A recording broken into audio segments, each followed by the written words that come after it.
We are diving into Dead City Season 2, Episode 4. Welcome to Screens in Focus, the podcast where we talk about TV and movies. I'm Diana. Sam is back. Hi, Sam. How are you? Hi, I'm good. How are you? I'm doing great. Oh my gosh. Episode 4, we're at the midway point. I can't believe that. I know, right? Wow. So many revelations in here, some fun moments. I mean, just a couple of fun moments. And one of them I want to talk about because they talk about things that they missed prior to the apocalypse, and they talk about snacks that they missed. So I thought that would be a perfect question of the day for us. And so, Sam and friends out there, I want to know, what food would you miss in an apocalypse? Okay, so everyone think about that. We're going to revisit this question later on. But oh man, when they were talking about that, I was like, oh my gosh, there would be so much stuff that I would miss. It was hard to choose from. It is. So we have time to think about it right now. There were so many twists and revelations. We were talking right before I pressed record here. And so we're going to get into those. But there was some emotional moments in here and just kind of a question on who's in control. And we had some surprise confessions, some quiet unravelings. And so we're going to be digging into some of those layers. But I do want to start off with the twists or revelations that you saw. So what struck you, Sam? One of the bigger scenes, I think, it was kind of like quiet, and I thought when Hershel talked with his mom about the firefly scene, or fireflies are The Last of Us, the lightning bug scene. I knew what you meant. I know, but I was like, that's not the word. And because I think they talked about it like an episode or 2 episodes ago about how she was bringing up this story from her point of view about how it was like this sweet memory for her and him. And then you find out this episode that there's more to it. He heard her crying. He felt for her. He gave her space. And then he wanted to create a little bit of a memory for her, or like a thing for her. And I think it's the first time she's recognizing that he's grown. He's not a kid. I mean, he is a kid, but are you really a kid in the apocalypse? And I feel like he is just more adult, and she's realizing that. And I think it's going to change everything, because I think even though she knows what he's done and what he's, that kind of stuff, I don't think she was thinking about it from he knows what he's doing. And I don't think he even still knows what he's doing fully, but yeah, he's more aware than she thought.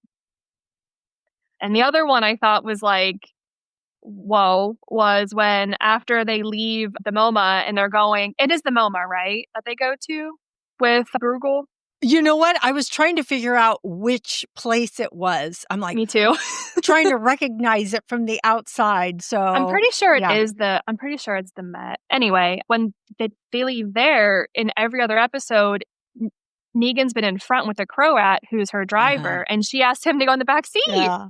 And I think it's because she recognized that he, in that whole scene, had figured out what Bruegel was up to. He was slippery and slimy and kind of got his way, but also let Bruegel kind of win. Not really, but didn't make a big stink about it. He knows, he knows whatever. And that goes a long way with Bruegel and with her, I think. And I really liked that. I know. Oh my gosh. See, so many twists and turns. I was so surprised at so many things. And so my mind is thinking this, and this. But I think one of the biggest ones is Negan telling Maggie about Hershel. Wow. I couldn't believe he did it. I was happy he had done it. I don't know that she believed him. I think she did, but didn't, right? She didn't want it coming out of his mouth that he would say something about her son like that. But she knows deep down, because we've seen her pick up the clues along the way. It's just that it's hard to admit when it's your son that you're taking care of. And you learn this. And then when she sees the Dama in real life, she's all, oh, you're not just on a billboard, you are real. So one, he lied to me about that. And the fact that Negan knows this information and shares it with her, she knows, he knows. Like, he wouldn't just say that. Mm-mm. So he has to have some information. And so it's true, Maggie. It's so true. And I know it's so hard to get this revelation about your son, but yeah, I was so glad that even he thought to tell her in that point. Mm-hmm. Can you imagine I don't know how many years we are into the apocalypse, but when Negan first comes around, and even when he's still in the community and Maggie and Daryl want to kill him or whatever, if you would have told him and Maggie that, like, how many years in the future they'd be working together, and like Negan would trust, like, Right. and Maggie would believe him at what he says, and they'd be like, no way. And it's like just kind of nice to see how they've evolved, and just their relationship is evolving. And when she said he killed my son's father, Yeah. there wasn't the same there was still tone, there was still, like, anger, but it wasn't as much, like, sting to it, Yeah. I thought. No, I totally agree. Oh gosh. Okay. So I want to respond to that. And then I want to respond to what you just said a minute ago. So I think you're right. And part of it, I think, is because you're saying it in front of your son. So you don't want to make him emotional and put that weight on him that he already has and she knows he has. So I think that's why.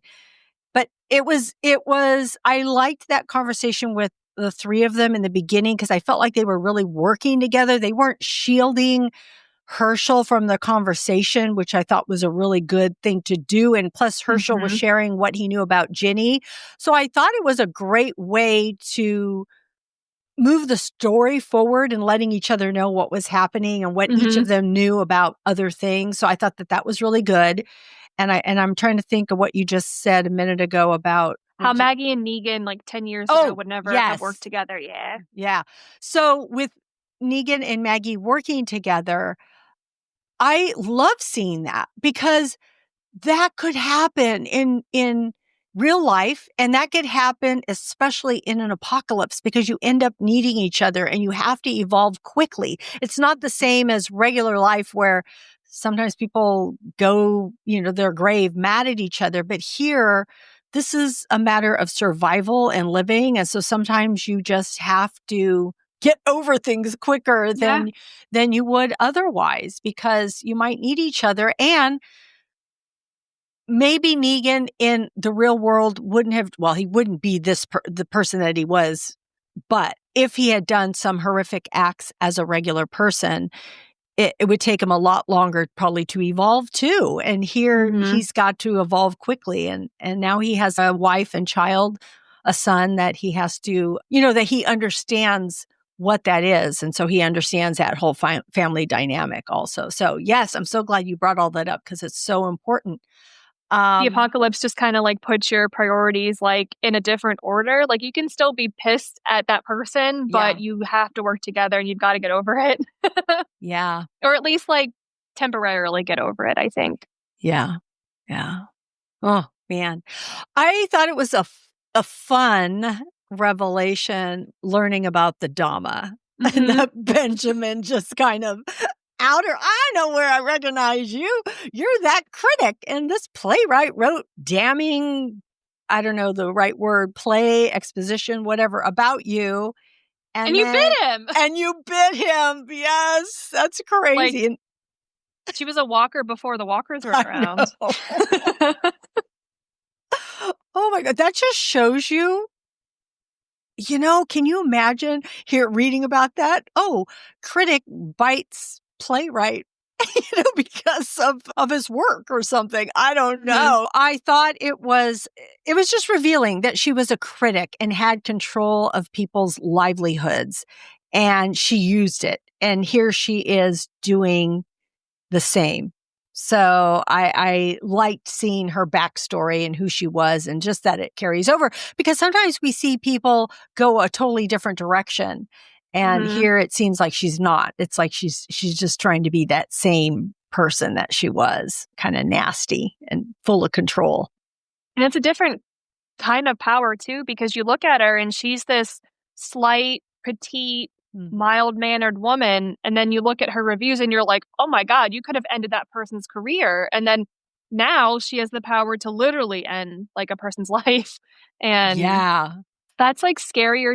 Like that kind of power is scarier to me than like Negan, because like he has his like that, and his is more like bravado, and hers is just kind of like sneaky. Yeah. Also, I was afraid for Benjamin because I'm like, oh, shut your mouth. Don't say anything. And then they put him back in the trunk. Like my favorite thing is Benjamin is talking, and I pretty much wanted Negan to be like, so tell me more. He was like, oh yeah, so tell me what you yeah. He was like, oh Dama, are you not perfect? And poor Benjamin, he's just like, do you think they're like, all right, get in the trunk, and he just like walks over there and climbs in. He's all, not again. Not again. I know. Yeah, you get here because we're going to tell you what we think and all this stuff.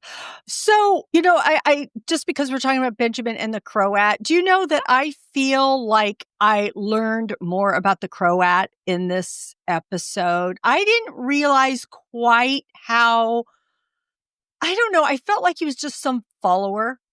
And Mhm. I feel here I appreciated him, or even though he's a bad guy still, but I felt like when he noticed something was going on with with the walkers fighting that exhibition fight and about how Mhm. he had won 26 and he's all, how could that happen? And you saw him notice it. And yes, he's so, emotional, as the Dama would say, but I just appreciated his role more in this episode.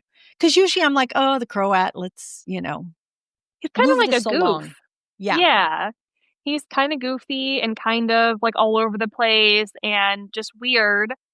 And that like in this episode you got to see him kind of like he watches and he learns, and because he's so weird and out there, he's probably Yeah. really good at blending in and like watching and listening.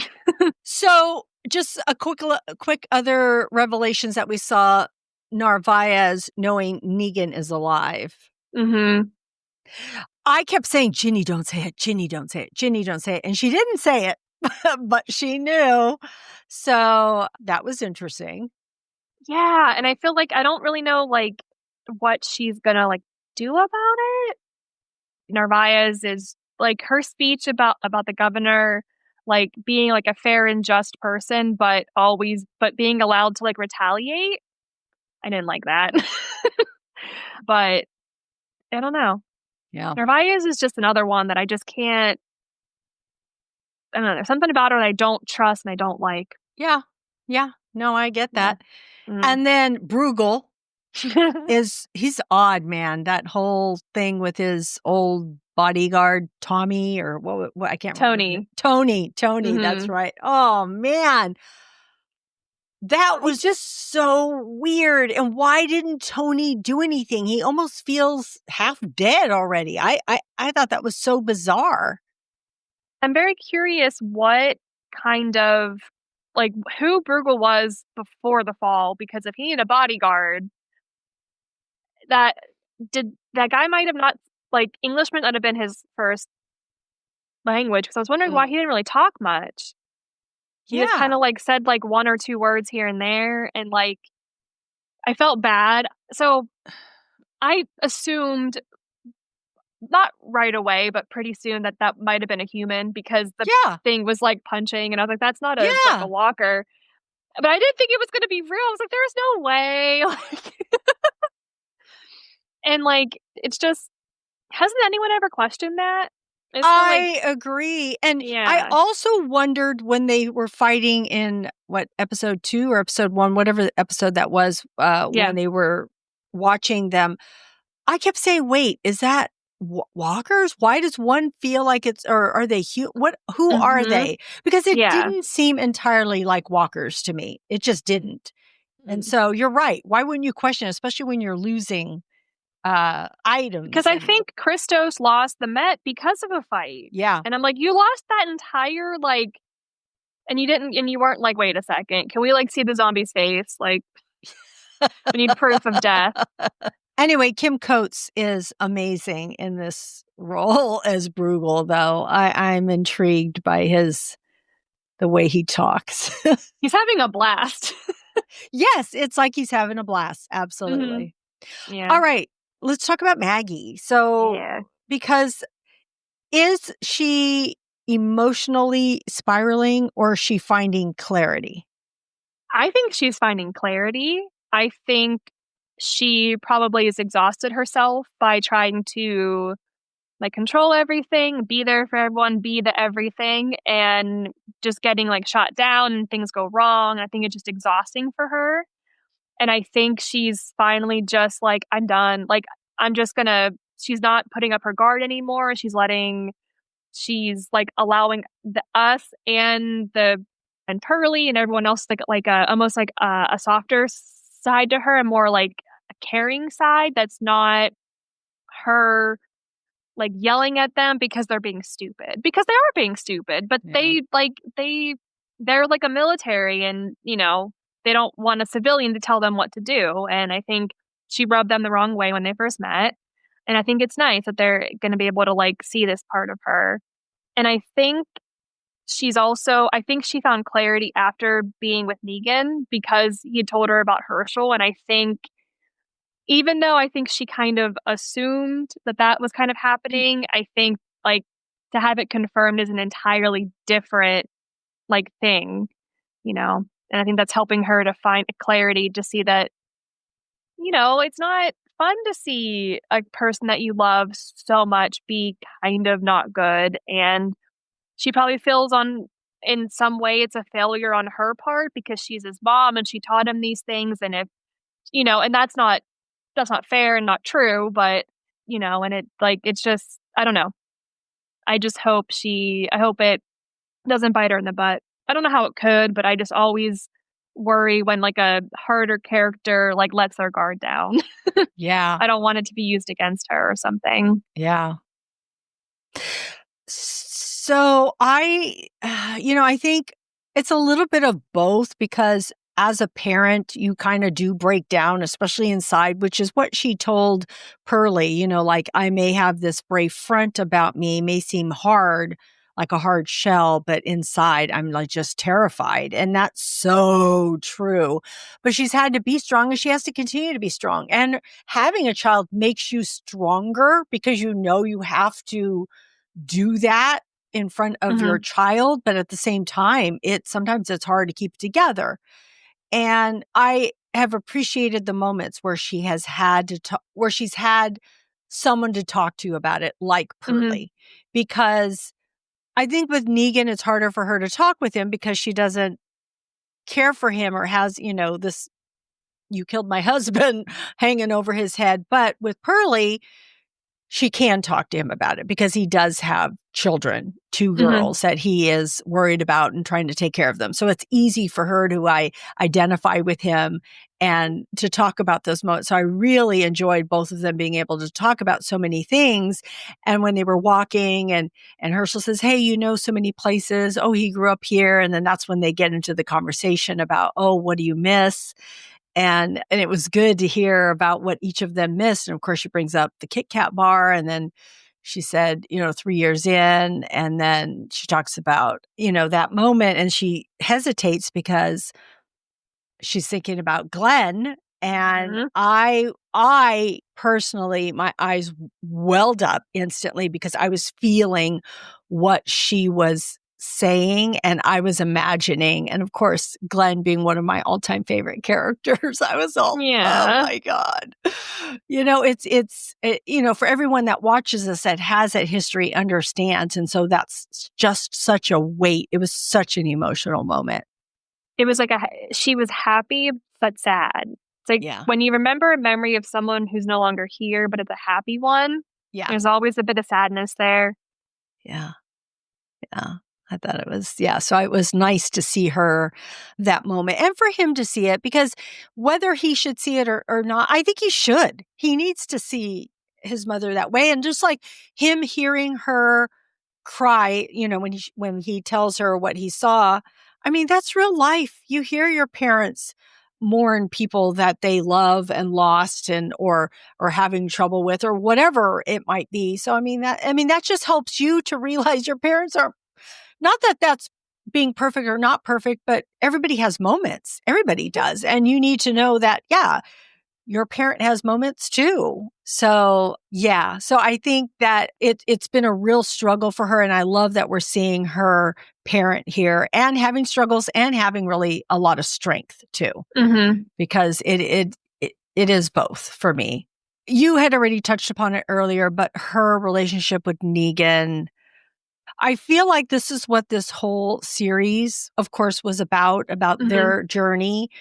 And I just really felt it because when he jumped into the cage when the walker, where he thought both two walkers were in there, and because he was trying to let her go by. I mean, think about that. That's saying a lot. I mean, you're putting your life at risk to help somebody else, and it's somebody who hates your guts.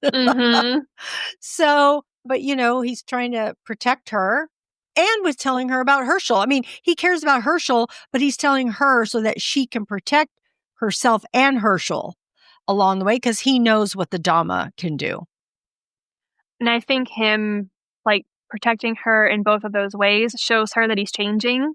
And maybe the guy who did that thing to Glenn 15 years ago is a different person. And you don't have to forgive or you don't have to forget, but it would be better for the both of you if you forgave him. I think that's the whole journey. I think that's where she's headed and she needs to head because she's also losing Hershel because of it, because it's always a divide. But I think we also had to see her go through this because if she just came on to the second episode of the first season, everybody would have been pissed off, right? Oh, I'd have been pissed. Yeah. Because it's not earned. You have to earn it. Yeah, you have to earn it. And so I think through all of this, she is seeing it. So, and I think Negan is also redeeming himself through, us as an audience seeing that too, right? Over and over again. I mean, sure, a lot of people really love Negan anyway, but when it comes to Glenn I'm never going to forgive him for what he did. I have seen that episode again and what leads up to that episode and what he did and the type of person he was. And it's hard to forget that. When I'm reminded of that, oh my gosh, I am so mad at him. And I just really dislike him a lot. But now it starts to soften when I see, moments like this and that he's helping them. So I don't know. I don't like it. I don't like that he killed Glenn. Glenn was one of my favorite characters. Yeah. But I feel like it's a product of the apocalypse and not okay. Never okay to do that. But he's a product of his environment. The world went to shit. There were things eating people. I don't think it's okay, but people can change, Yeah. You're in a different environment. It's been years. Yeah. I also think because he's helping her and it seems like it's not like he's just being nice to everyone else. He's I don't know, redeeming himself more, it seems. Yeah.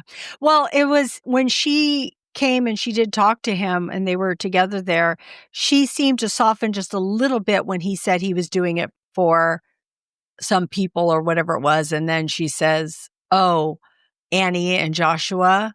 And you could see her face kind of because, she probably doesn't wish them any harm just because that's Negan's wife and son. She may not like him, but she doesn't dislike them. That's what I gather from that. So, yeah. I feel like even if Maggie didn't, even if she wasn't softening towards Negan, I feel like the fact that he has a wife and a son and they're heading their way, I feel like Maggie would help to protect him for them because she wouldn't want them to grow up how her and Hershel have. Yeah, exactly. And that makes her an amazing character because not everyone would do that. Yeah. Because, but she's thinking of others and that's what Maggie does. Yeah. All right. We're talking about Negan anyway, so let's continue to talk about him and his position.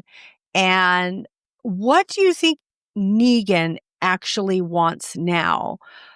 we know he wants to protect his family and he's supporting Maggie, but is there more to his motivations? I think I think he wants power, but only in the sense that it would mean security for him and his family. I think that is a major concern for him, probably always now. And I think part of him probably probably misses being in charge and all that kind of stuff. But I think he's changed enough that he would be different and it would be for the better of the people. I do think he would be a okay leader. It would depend on, like, if he and Maggie could rule together, amazing. Because she would be like the law and order and be like, no, Negan, you're being dumb. Don't do that. And, he would bring her out of her, he would, make her fun. That's what you need in leaders is fun, I guess. I don't know. But I do think it's for others. I think he sees like how the Dama treats people and he doesn't like it.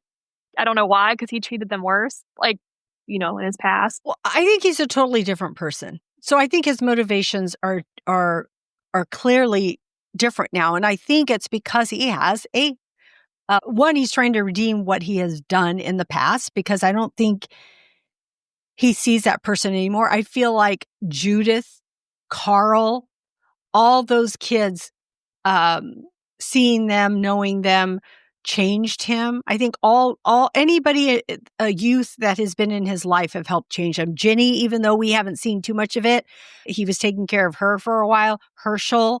So there's just a soft spot with kids. And now that he has his own son, he has to be an example for his son.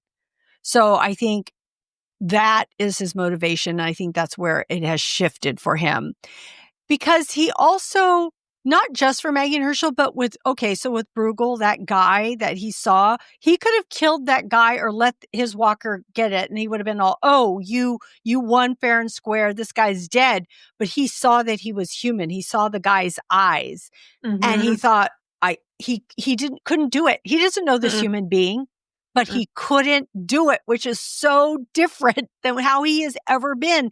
And even with the Dama and all these people who would be like, kill him, get rid of him, whatever, he wasn't doing it. So to me, he's very changed from what he was and what he wants.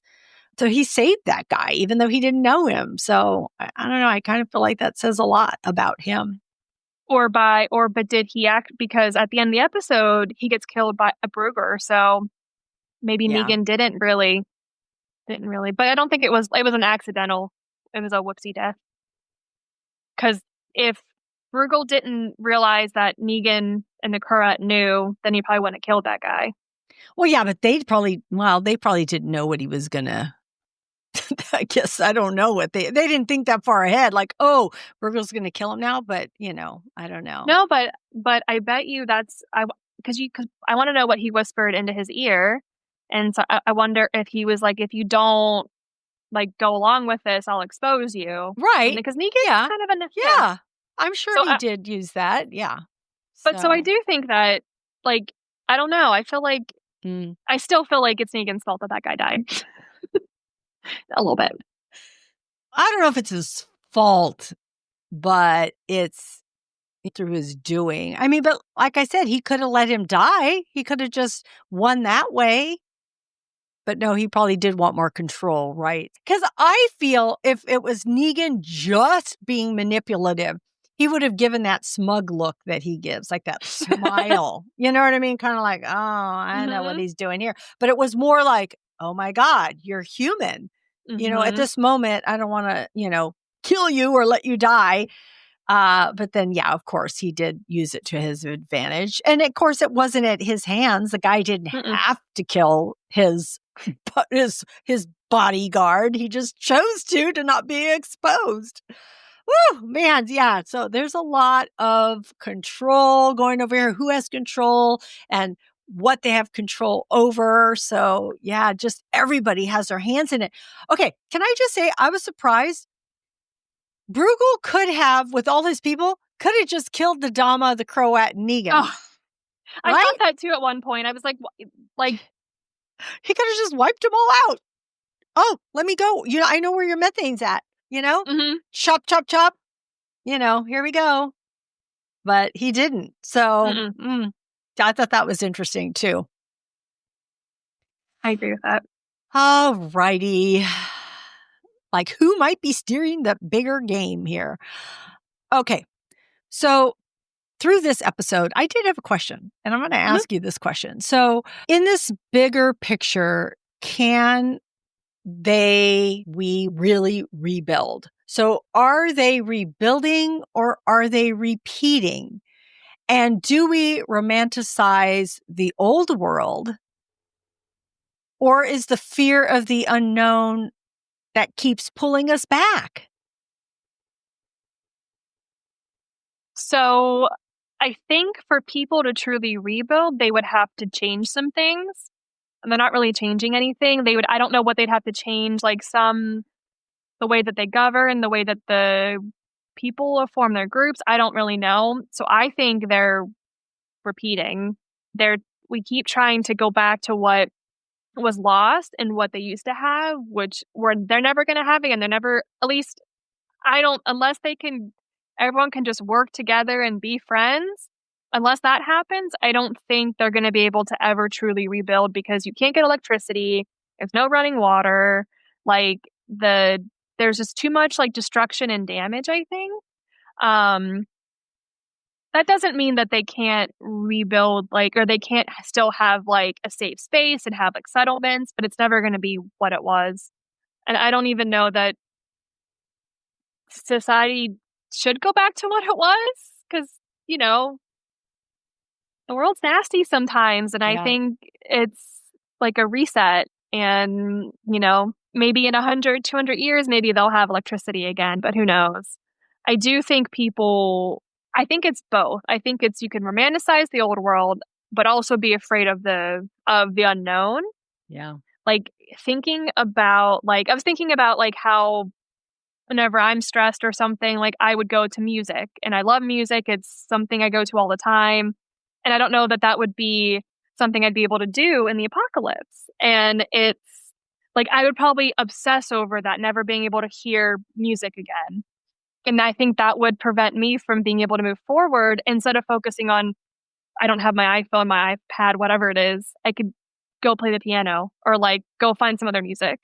And it'd be really It's hard to not do that though. Yeah, it's hard. And it really made me think about this and question it. And it was Herschel, right? Saying this because Herschel hasn't experienced any of this. Mhm. And when we hear Maggie and Pearlie talking about the alarm that you would pull and just old things that we are used to, not having them anymore and sounding really frivolous now and not being able to explain why or how come.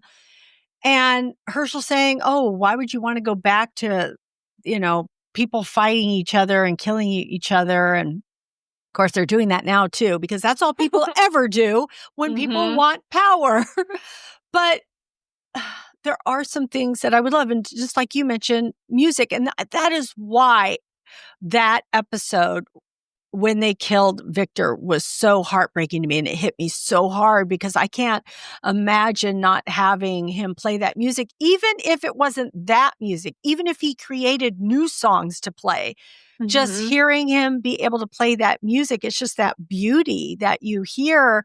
And look at Herschel drawing. That's a beauty Mhm. in itself. That is soothing in itself. And going to the museum and he's probably never been there to see these works of art. I wonder what that means to him to think, oh, Mhm. somebody, so long ago created this stuff. This is so cool. So, yeah, do you romanticize so much of the past? Yeah, yeah, you do.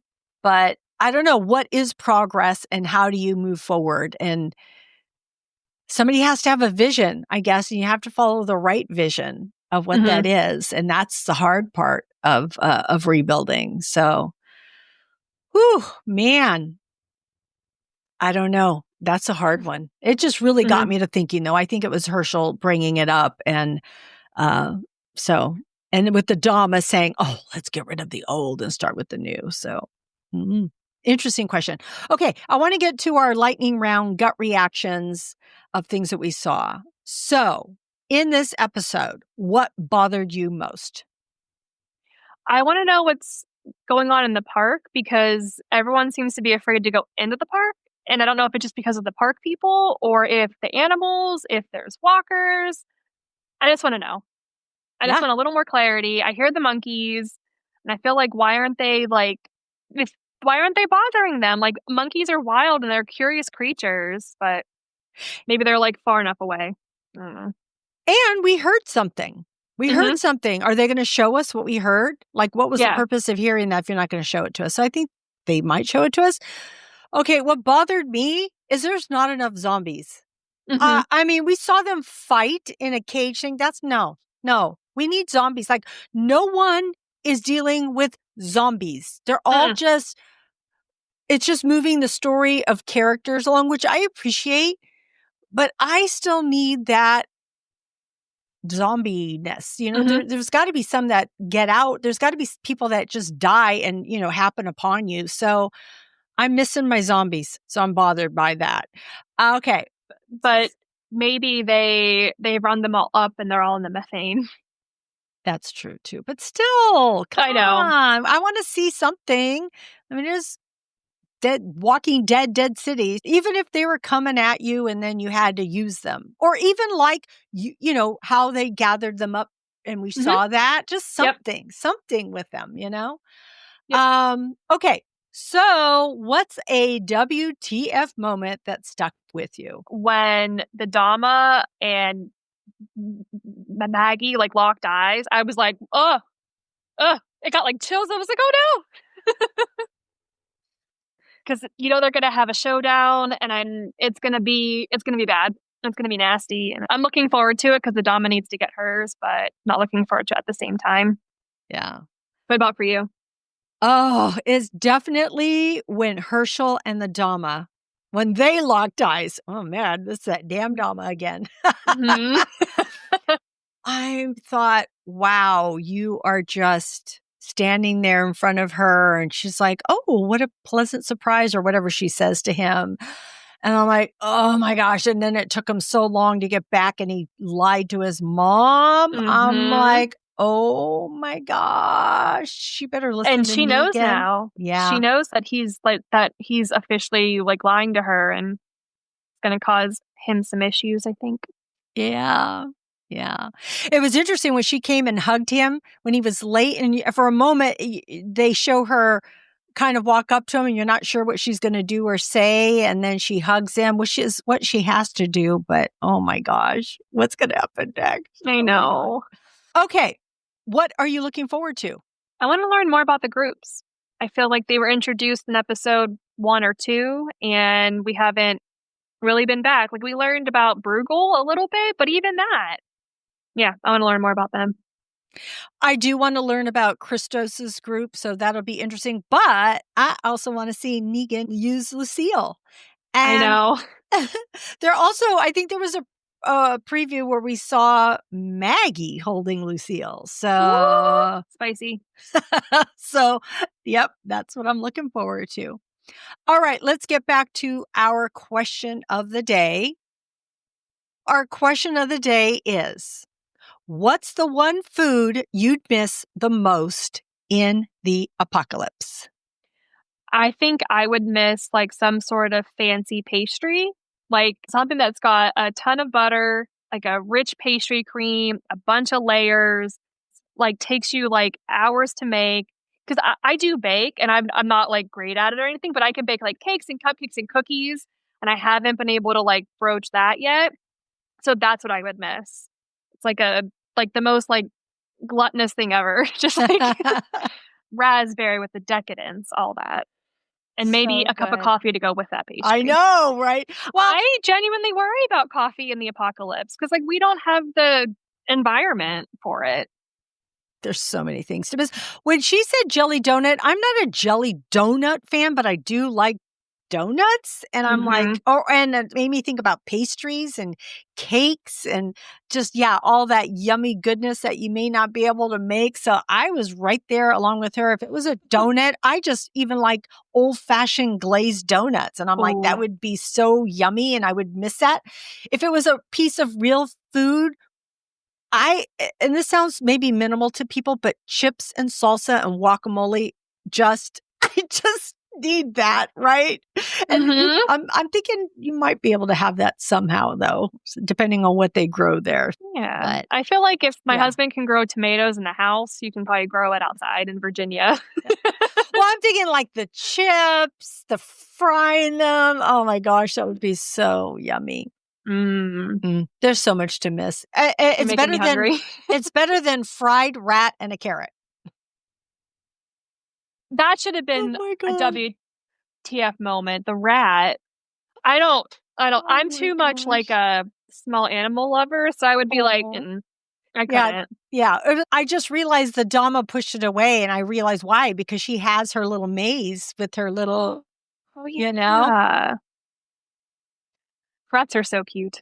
Anyway. All right. So, friends out there, what about you? What snack would you want and miss during an apocalypse? You can comment wherever you're listening or watching us, or you can comment on our social media. You can get to all of that in our show notes. Also, if you want to call us, you can do that. And our phone number is 669-223-8542 because we want to hear from you. All right. I think we've wrapped up this episode, right, Sam? Is there anything Yep. else you want to add, or you're good? You're I'm good? good. Mhm. We're good. We're going to get to our TV and movie recommendations. I do want to remind people that The Last of Us ended, and Sam and I have a little bonus episode. So check that out, where we'll talk about what we thought about the finale. So please be sure to check that out. Also, Handmaid's Tale. I am putting out a podcast episode on that, so look for that one too. But right now, we're going to get to our other TV and movie recommendations. So, what are you watching, Sam? It's a TV show from 2018. It's called Vanity Fair. It stars Olivia Cooke, who was in House of the Dragon, and Tom Buchanan, who was in Murder on the Orient Express. And it's based off of William Thackeray's novel. It just follows this like scrappy English woman. She like tries to navigate like high society during the French Revolution, I think. Anyway, it's just really fun. I love a period piece. It's really fun. And then I've been watching Nine Perfect Strangers. It's in second season on Hulu. Phenomenal cast. Murray Bartlett. I would watch him in anything. He is so charismatic. He's so much fun. His character is bonkers. Are you watching that show too? I just started it. How many episodes? Two? Two. Yeah. Two. The first season, I thought was okay. It wasn't as good as I was hoping it would be because I love Melissa McCarthy and I was just couldn't wait to see it. I thought it was watchable. Fine. But I do want to watch it, and I started it, but I've been distracted. So I do want to watch it. I'm going to, but I've only seen little tiny pieces so far. So everybody, yeah. And then over the weekend, I saw The Thunderbolts, which came out a month or two ago, but I just hadn't been able to get to it. Oh my God. If Marvel could just like that movie felt like it was getting back to like good Marvel. Like the characters were developed enough that I felt like the stuff was happening. I cared. The plot's great. There's a lot of comedy. I cried. It made me tear up because it talks about like heavy stuff, and I'm not going to talk about it, but and then it like brings you back up, and then it ties in like the next couple of phases or whatever, and it's really good. But I'll pretty much watch anything Florence Pugh's in. I think she's, I don't know, just a joy to watch. Yeah. David Harbour is hilarious. Everyone was really good. But yeah. I haven't seen it yet, but I am looking forward to seeing it. So I can't wait. And I love that you loved it. So that means you want to watch it more. So awesome. Like I wanted to go home and like watch it again because I was like, I know there's stuff I missed. And I haven't felt that way about a Marvel in a while. Yeah. Awesome. Yeah. I love it. I know. All right. So I watched Sirens on Netflix. Did you watch it? So good. I watched the whole thing. Those twists and turns. I know. So good. I really enjoyed it.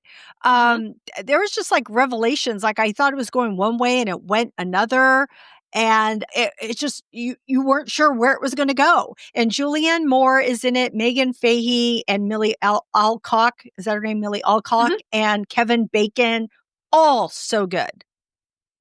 Kevin Bacon can do no wrong. I know. Oh, man. He is in The Bondsman. Did you see that? It's a series. I want to watch it. How is it good? It's good. But the thing, and it does tie up, but I just read or someone just put it out that there's not going to be a second season. I'm so bummed. It's so sad. But it's good. It's good. Okay. I like it. So it's a good one. So we're going to watch it when I'm like up next week behind my surgery. Yeah. So yes, you're right. Kevin Bacon could do no wrong. And I read an article about the show, and they were specifically they were interviewing him about his character Peter and how he's not like the typical bad boy billionaire. There's a subtleness to him where you're like, I don't know. I know he's a billionaire, and no billionaires are good really because they've gotten some places, whatever. But he is very likable, and it was shocking when when he would change his demeanor and get not mean, but not as nice and not as and it was scary, and you could see how he did become a billionaire. Yeah. True. Mm-hmm. All right. So anyway, I did see 2 movies, and one is a huge movie, and it was Mission Impossible Final Reckoning. I loved it so much. Tom Cruise is incredible. I cannot believe the stunts. I was so amazed because I knew he did them all and my mouth was open. I was scared for him. I know he survives the movie in real life. He survives the movie, and I'm afraid for him. I'm like, Tom, please, you're scaring the shit out of me because I'm afraid you're going to do something and an accident is going to happen and you're going to be no more. Okay. We need you to make more movies. So just let another person come in and make movies. Tom Cruise needs to retire. I just think he needs to pull back on doing all his own stunts and the things that he pushes his body to do. It's just crazy. He's bonkers to me. It's just crazy. He has fear. Yeah. Because he says, I learn everything there is to know about whatever I'm doing. So I'm like, okay, all right. So anyway, I enjoyed it. There were critics that were like, well, this is that. Well, you know what? Just go watch it. It's fun. Okay. Just get your popcorn, go watch it. And just don't go in, thinking every piece is going to be perfection. It's like, well, all the action was perfection, but they had thoughts on the story and all that. So I don't know. I liked it. It was good. And I also watched Fountain of Youth on Apple TV Plus with John Krasinski and Natalie Portman. And this is kind of like, they're trying to find the Fountain of Youth for some billionaire who has hired them to find it. And then, of course, they have all these people on their tail trying to get to it too. And that's what type of movie it is. So, I mean, it was a good watch. It was a decent watch. So I would recommend it if you just want to be, entertained and watch something. So that is what I have for you. Sam, thank you so much for your recommendations and all your input on Dead City. I appreciate you. I appreciate you as always. This is always a highlight of my week. I look forward to chatting with you. Thank you. I do too. I love it. And friends out there, we are so glad that you joined us. And we hope we gave you some insights, a chuckle, something to think about. Remember to follow Screens in Focus at screensinfocus.com. And, we would love to hear from you. Remember to comment or call us on anything about this episode. We would love to hear from you. And remember to keep watching, keep exploring, and keep those screens in focus. We will see you next time. Bye. Bye.